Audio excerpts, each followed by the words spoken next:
Guys ഇത് കണ്ടോ, നമുക്ക് ഇന്ന് ചിക്കൻ ഉണ്ടാക്കാം. ഞാൻ എയർ ഫ്രൈ മേടിച്ചിട്ടുണ്ടായിരുന്നല്ലോ, അതിന്റെ വീഡിയോ ഞാൻ ഇട്ടിട്ടുണ്ടായിരുന്നു. അപ്പൊ നമുക്ക് ആ എയർ ഫ്രൈ നമുക്ക് ഫസ്റ്റ് പരീക്ഷണമാണ്. അപ്പൊ ഇതാ ചിക്കൻ നമുക്ക് അൽഫാം റെഡിയാക്കാം. അതിലേക്ക് വെച്ച് ചിക്കൻ വാഷ് ചെയ്തെടുത്തിട്ടുണ്ട്. അപ്പൊ നമുക്ക് ഇതിന്റെ മാഗ്നേറ്റ് ചെയ്യാം. അപ്പോൾ ഇതിനായിട്ട് നമുക്ക് ഫസ്റ്റ് ഒരു മസാല തയ്യാറാക്കാം. ഒരു ജാറിലേക്ക് 2 ചെറിയ ഉള്ളിയും കുറച്ച് ഇഞ്ചിയും വെളുത്തുള്ളിയും പിന്നെ ഒരു പച്ചമുളകും കൂടെ ഇട്ട് അതിലേക്ക് കുറച്ച് മല്ലിയിലയും പുതിനയിലയും കൂടെ ചെറുതായിട്ട് കട്ട് ചെയ്തിട്ടതിന് ശേഷം നമുക്കിതിലേക്ക് ഒരു 2 ടേബിൾ സ്പൂൺ നമുക്ക് തൈര് ആഡ് ചെയ്ത് കൊടുക്കാം. ഇതെല്ലാം കൂടെ നല്ല പേസ്റ്റ് ആക്കി അരച്ചെടുക്കുക. മിക്സിയിൽ അരച്ച് വെച്ചിരിക്കുന്ന പേസ്റ്റ് ഉണ്ടല്ലോ, അത് നമുക്ക് ഇതിലേക്ക് മിക്സ് ചെയ്യാം. ഒരു 1/2 ടീസ്പൂൺ മഞ്ഞൾപ്പൊടി ചേർക്കാം, 1 ടീസ്പൂൺ ഉപ്പ് ചേർക്കാം, ആവശ്യത്തിന് നോക്കിയിടാം.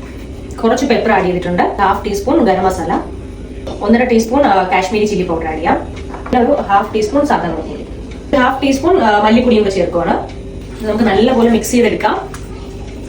ഇതിലേക്ക് നമുക്ക് കുറച്ച് ലെമൺ കൂടെ ആഡ് ചെയ്ത് കൊടുക്കാം. ഞാൻ ലെമൺ ആഡ് ചെയ്യാൻ മറന്നുപോയി, അപ്പൊ നമുക്ക് ഇപ്പോൾ ആഡ് ചെയ്ത് കൊടുക്കാം. അപ്പൊ ഇതിലേക്ക് 1 ടീസ്പൂൺ ഓയിൽ ആഡ് ചെയ്യാണ്. ഞാനിപ്പം സ്പൂണൊന്നും എടുക്കുന്നില്ല, ഞാൻ എന്റെ ഒരു മെഷർമെന്റിൽ ഞാൻ ഒഴിക്കുവാണ്. കുറച്ച് മതി. അപ്പം ഓയിൽ ഒഴിക്കുമ്പോൾ ഇത് കുറച്ച് സോഫ്റ്റ് ആയിട്ട് വരും, അല്ലെങ്കിൽ ഒരുപാട് ഡ്രൈ ആയിപ്പോൾ നമ്മൾ എയർ ഫ്രൈയിൽ വെക്കുമ്പോൾ. അപ്പൊ കുറച്ച് ഓയിൽ ആഡ് ചെയ്ത് കഴിഞ്ഞാൽ നല്ല സോഫ്റ്റ് ആയിട്ട് വരും ചിക്കൻ. നല്ലപോലെ ഇത് മിക്സ് ചെയ്യണം. ഒരു 1/2 hour ഇത് നമ്മൾ മാഗ്നേറ്റ് ചെയ്ത് ഫ്രിഡ്ജിൽ വെക്കുക, അതിനുശേഷം ഉപയോഗിക്കണം. അപ്പൊ ഇതിന്റെ ഫുള്ള് ഉള്ളിലൊക്കെ നല്ലപോലെ പിടിച്ച് നല്ല ടേസ്റ്റ് ആയിട്ടിരിക്കും. ഇതിന്റെ ടോപ്പിലായിട്ട് നമുക്ക് കുറച്ച് ചില്ലി ഫ്ലെക്സ് ആഡ് ചെയ്ത് കൊടുക്കുക. അപ്പോഴത്തേക്ക് ഇത് നമ്മൾ ഫ്രൈ ചെയ്ത് വരുമ്പോഴത്തേക്ക് ഒരു ഗാർണിഷ് പോലെ ഇങ്ങനെ കാണാം. അപ്പൊ ടോപ്പിലായിട്ട് നമുക്കിത് ഇട്ട് കൊടുത്താൽ മതി, കുറച്ച് മതി. മാഗ്നേറ്റ് ചെയ്ത് എടുത്തിട്ടുണ്ട് കണ്ടോ. അപ്പൊ നമുക്ക് ഇതൊരു 30 minutes നമുക്ക് ഫ്രിഡ്ജിൽ വെക്കാം.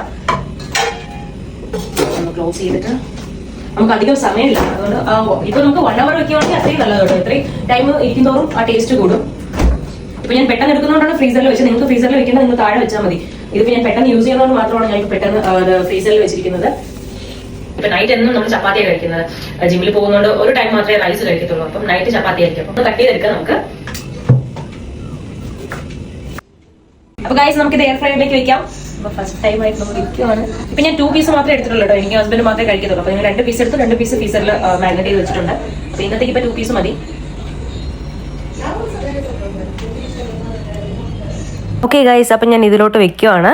അപ്പൊ ഇത് നമുക്ക് 20 minutes വെക്കാം. 1 സൈഡ് 20 minutes ഒന്ന് റെഡി ആയതിനു ശേഷം നമുക്കൊന്ന് തിരിച്ചിട്ടിട്ട് 20 minutes പിന്നെ വെക്കാം. ഇതിന് മുമ്പ് 200 degree Celsius ഞാൻ പ്രീ ഹീറ്റും ചെയ്തിട്ടുണ്ടായിരുന്നു. അപ്പൊ ഞാൻ ചിക്കൻ സെറ്റ് ചെയ്തിട്ടുണ്ട്. അപ്പൊ ഇനി നമുക്ക് സ്റ്റാർട്ട് ചെയ്യാം. 20 minutes കഴിഞ്ഞിട്ടുണ്ട്. ഇപ്പൊ ഇനി നമുക്ക് ഇത് എടുത്തിട്ട് ഒന്ന് തിരിച്ചു വെച്ച് കൊടുക്കാം. ഇപ്പൊ തന്നെ ഓൾമോസ്റ്റ് റെഡിയാണ്. ഈ ഒരു 10 minutes കൂടെ ഒന്ന് തിരിച്ചു വെച്ച് ഒന്ന് കുക്ക് ചെയ്താൽ. അപ്പൊ നമ്മുടെ അൽഫാം ഇവിടെ റെഡി ആയിട്ടുണ്ട്. നമുക്ക് ഓപ്പൺ ചെയ്യാം. നമ്മുടെ അൽഫാം ഇവിടെ റെഡി ആയിട്ടുണ്ട്. അപ്പൊ നമുക്ക് കഴിക്കാം. അപ്പൊ കുറച്ച് സലാഡും റെഡിയാക്കിയിട്ടുണ്ട്. പിന്നെ നമ്മുടെ അൽഫാമുണ്ട്, ചപ്പാത്തി ഉണ്ട്. അപ്പം എനിക്ക് ഇഷ്ടപ്പെട്ടു. നിങ്ങൾക്ക് ഇഷ്ടപ്പെട്ടെങ്കിൽ വീഡിയോ ലൈക്ക് ചെയ്യുക, ഷെയർ ചെയ്യുക, സബ്സ്ക്രൈബ് ചെയ്യുക. Bye guys.